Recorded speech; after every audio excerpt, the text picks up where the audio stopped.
What's up, guys? What's up, Murise? So, guys, as you can see, this is Matrix car. Kuna discipline nubuko kwandeti dakwendesa ancu kana udatendesa inino kutoka nganisa. Alright, saka tukunoona chiombe then ancu ndovana ngo asiye ku. Mano kwenda wega. Royal means we are coming there. Mota Taiwan. So guys, mukazonanda ku actor ndega mozati my junior vasako. Ari kwenda Matrix ndiani? Ndiwezve. Ai waka. Twenda teso right ndonasiye iwe. So guys, kune vana vasinganzwi.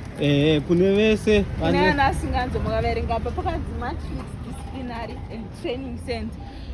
Kwete vana chete nyangwe murume chayakanesa. Chero varume vanonetsa varume inyanyazika vakande kuMatrix.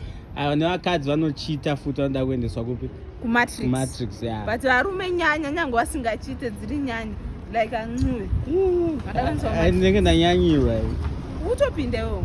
Another thing, ukangona murume wako akunyanya kumadoro, uya naye kuMatrix. Vanodzoka tudoro twese totukawo addiction kapera mu system. Ngavunze chiombe.